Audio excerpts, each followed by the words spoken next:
yesterday I saw...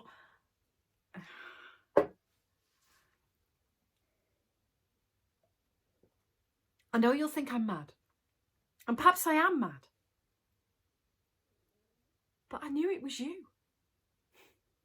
As soon as I saw you, I don't know how or why, but I knew it was you. Even though it's impossible, makes no sense. But I believe it. I believe. I saw you yesterday. It was the last day of our holiday. We were down on the beach. Michael had taken the children for an ice cream. Give me 5 minutes peace from the constant barrage of questions, arguments and demands. He's good like that sometimes. He can see what I need even before I do. So before I could blow my top, he ushered them away and left me alone in the sunshine.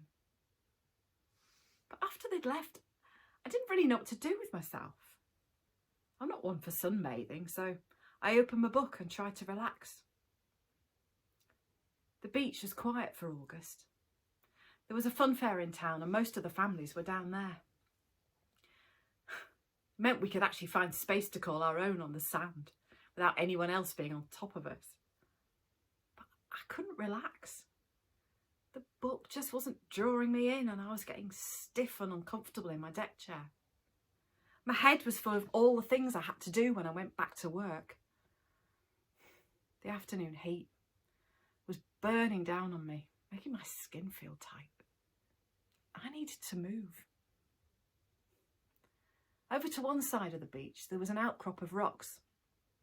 It looked slightly shadier over there, so I got to my feet and started walking down the beach. When I got to the rocks, something strange came over me.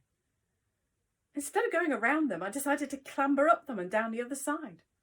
I mean, it's not the kind of thing I would usually do. I've never been the most athletic person, even when I was younger. But these rocks were just calling to me.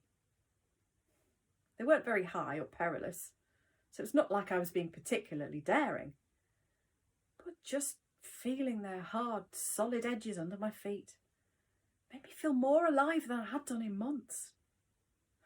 Years, probably. Puffing slightly, I pulled myself onto the top of the rocks and surveyed my surroundings. Suddenly felt quite dizzy and put my hand down to steady myself. What was I doing climbing up here? I was old enough to know better. Then my vision started to blur and there was a buzzing in my ears. Panic began to overwhelm me. I tried to talk myself into rational thought. Look, Jenny, let's just get down from these rocks that you have so stupidly decided to climb, and then you'll feel better. Come on, one foot, then the other. No need to rush. You don't want to fall and make a complete idiot of yourself. Not at your age.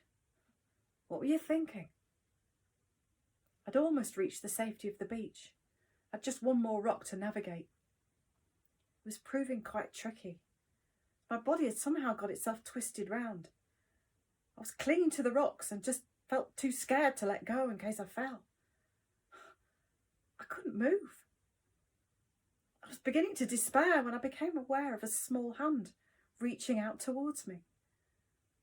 Then I heard the voice of a young girl. I'll help you. I didn't stop to think. I just wanted my feet back on the ground. I reached out and grasped the small, smooth hand and launched myself onto the sand. I landed heavily, jarring my knees and hips. The small hand gripped mine harder until I managed to steady myself. Thank you, I said, looking up at my saviour for the first time. The world tilted. I couldn't breathe for a second, and my heart began to pound.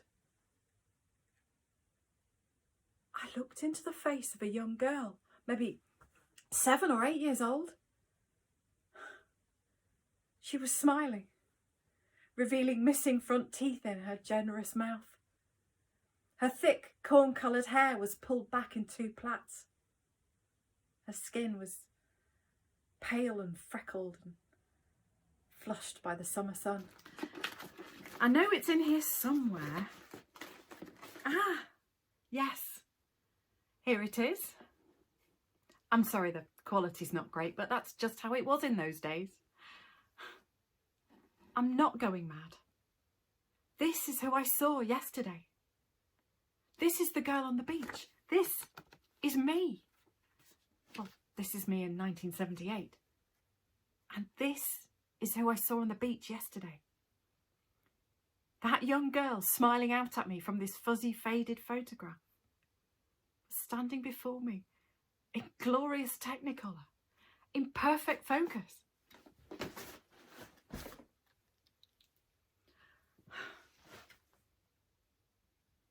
She spoke again. Are you okay? Hearing her voice gave me a jolt. Was that what I had sounded like all those years ago? There were no videos or cine films from when I was young. It was exciting enough just to have colour photographs. And even they tended to have mum or dad's finger over the lens. It was a shock to see a living, breathing version of the girl from the fuzzy photos. I was transfixed. She repeated her question. Are you okay? Somehow I managed to reply, yeah, I'm fine, thanks, I'm fine. Although I was very far from being fine, of course. I asked her what her name was. I knew what she was going to say even before she said it. I'm Jenny. Jenny. I just stared at her. I couldn't speak. She smiled back at me. Then she said the most curious thing. Why are you sad? My eyes filled with tears. I was sad. I was very sad. But I always thought I hid it well. To the outside world, I was smiley Jenny, organised Jenny, Jenny who never lost her temper. But inside it was a different matter. Inside, I was just trying to keep my head above water, trying to keep the pieces of my life together. How did this bright, hopeful girl recognise the darkness that I refused to acknowledge myself? What makes you think I'm sad? Your eyes are sad, she replied. You're smiling, but your eyes are sad. I swallowed, unsure of what to say. I mean, how did I get here? From hope to despair. I tried to be jovial. Oh, grown-ups get sad about the silliest things. Jenny's loud, clear laugh rang across the beach. She told me, I'm never going to be sad. Not even when I'm grown up. Never. A lump began to form in my throat. I wanted to pull this young girl to me and hold her close. I wanted to feel her skinny arms around me, squeezing me tightly. I wanted to protect her, like I hadn't been able to protect myself. A thought suddenly popped into my head, like a firework exploding. I bent down low to the little girl and whispered, "Where are your parents?" Your parents? My parents? My beloved dad, who'd passed away 10 years earlier. And my poor mum, who'd become old and careworn through nursing him through a long, terrible illness. Was I going to see them again? Could I bear to, knowing what was going to happen in the future? Could I bear not to? I straightened up and my eyes started scanning the beach. I tried to remember what they looked like in 1978. Trying to keep the desperation from my voice, I said, "Are they here?" She squinted at me through the brightness of the sun and said, "They're waiting for me at the lighthouse. I'd better go." Disappointment coursed through my body. But maybe it was for the best. I mean, if I saw my parents, who knew what might happen? I might throw myself sobbing into their arms. That might look a little odd. I don't think I could bear to look them in the eyes and not even see a flicker of recognition. Also, Jesus, I'd be older than them by some considerable number of years. "Are you here on holiday?" She nodded enthusiastically. "We come here every year. It's the best place in the whole world. I want to live here when I grow up." I remembered that feeling. A week's holiday was never long enough, and I always cried when it was time to come home. I felt compelled to give a warning.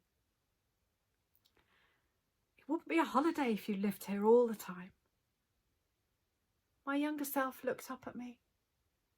Why not? I was rocked by her innocence, her optimism. When was the last time I had felt optimistic about anything? Well, I was stuck for an answer. Why shouldn't it be the same? Suddenly, she turned and started to move away down the beach. "I'd better go," she said. "We're having fish and chips for tea." I felt like half myself was being pulled away with her as she left. I called out weakly, "Be happy." "I will," she cried, as she ran away from me, plaits whipping round her head. I watched her for as long as I could. She rounded the outcrop of rocks and then disappeared from view. I tried to calm my breathing. I closed my eyes and tried to conjure up her image again. She was already fading from my memory. Soon she'd be as fuzzy as this old photograph.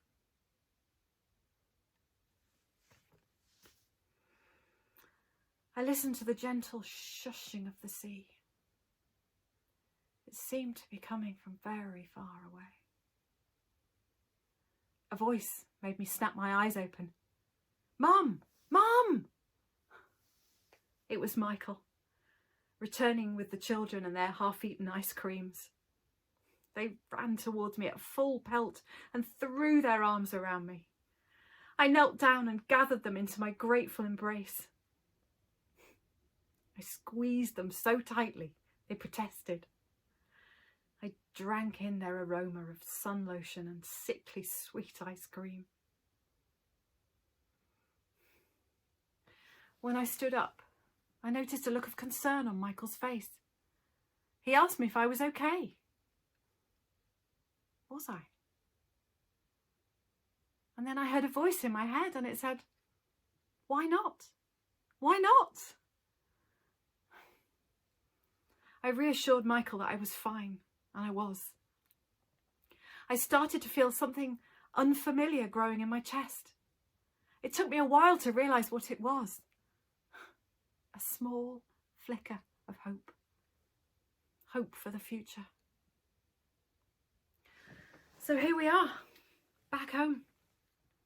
Once the kids were in bed, Michael and I talked and talked like we used to before we were married. We made plans for the future, a way forward. It felt good. I didn't tell him about the girl on the beach. I wouldn't know where to begin. He'd think I was mad. Perhaps I am. I can't think of any other way to explain it. But anyway, I think what happened today should remain between me and myself. don't you? But I miss that girl. I really miss her. I hope that one day I can find her again. I hope.